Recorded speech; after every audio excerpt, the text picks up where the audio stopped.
as well as Eid al-Fitr for the Muslims. Let's see, that's the cross show. For as long as people enter politics, become members of the House of Reps, become senators, and even become ministers, president, governors,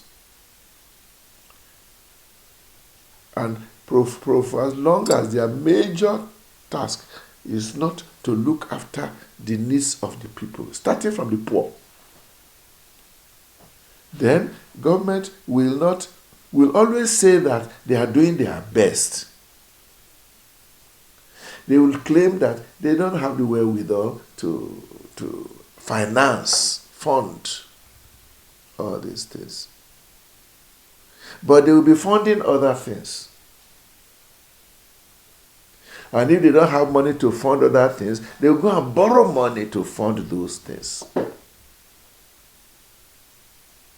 We have a typical example on our hands now. Hundreds of thousands of our young boys and girls are just sitting down at home. They are supposed to be university undergraduates. Therefore, they are not working. They are not even going to farm. They are just sitting there at home. And why? Because ASU is on strike. And why is ASU on strike? We know already. ASU keeps saying it, and government has not denied that the ASU gave what they consider the basic minimum they require for the funding of the universities so that work will go on well there. Government had agreed, maybe another government, not this one, but whatever government it was that agreed did not implement it, and the matter is being pushed from one government to the other, one negotiation to the other. And when you begin to ask, what are we talking about now? How much is the money you are talking about that the government or the federal government of Nigeria says they cannot afford? And some of the funding they are talking about are more in terms of capital projects, which means it's once and for all expenditure. Some of the others are running expenditures, but even they are not. They are such that for the sake of all these children, for the sake of a viable university education in Nigeria, anybody who is in government ought to see this as priority, high-level priority. Is it? We are not seeing it. Therefore, everybody, including their own children, don't go to those public schools because there's nothing there. We used to send them abroad.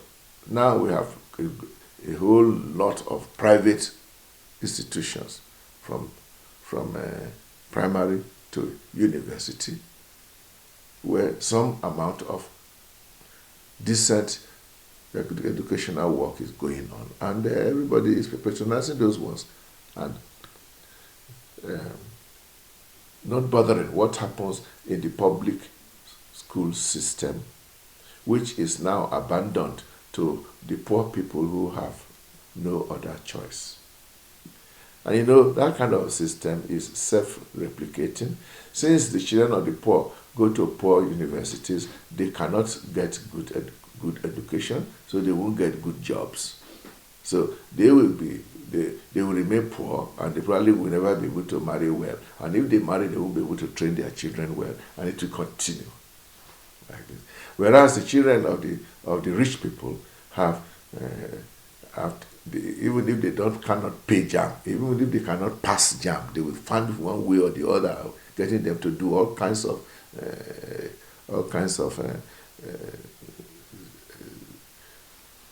formation, educational teaching here and there until they are able to pass.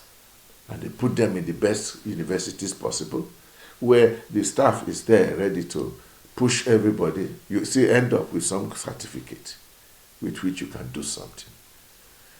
So I think we take, as a religious leader, I have to come down to ask God to deliver our nation and grant us rulers who will put the interests of the people on the top of their priority agenda, who will not go into politics for selfish reasons.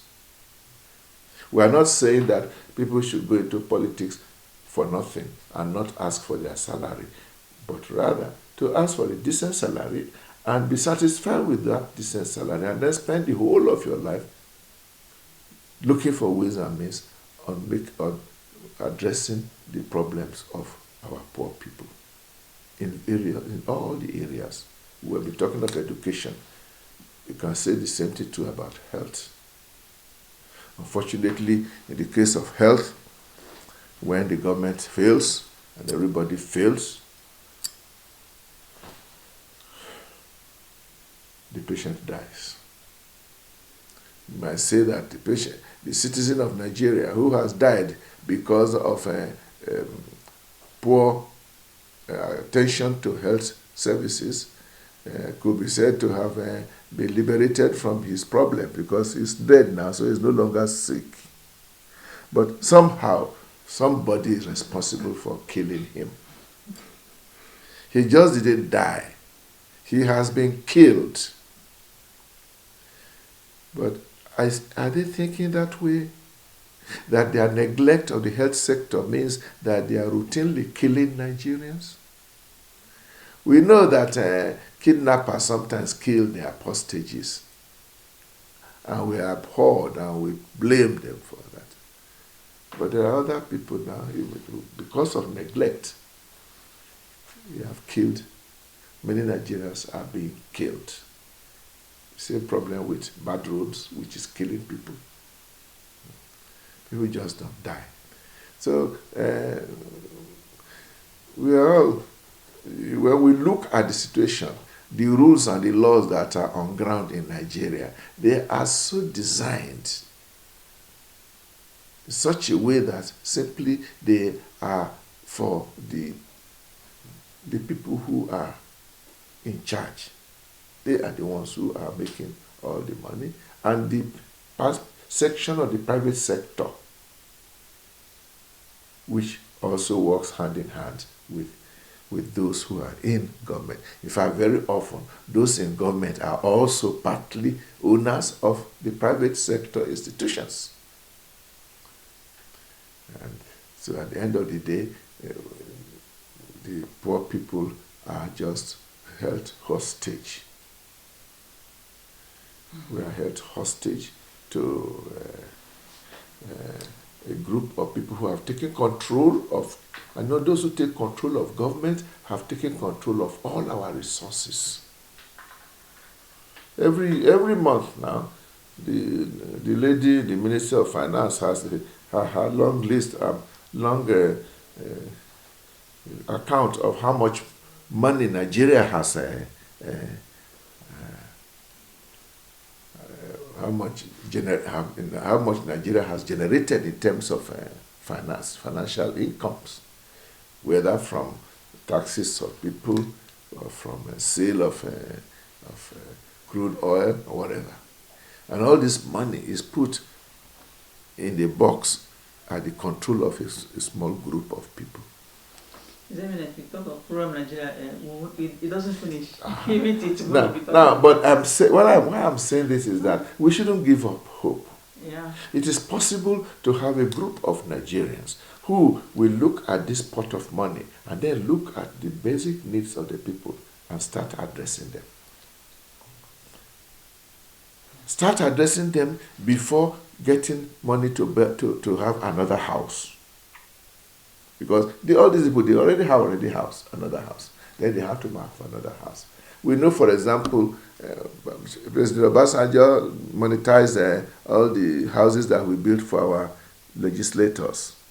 So all those legislators at that time, they managed by magic to get the money to buy all those houses. The new members of the House of Assembly, when they come, they insist on their right to get enough money to build their own house. So we continue building big houses for them.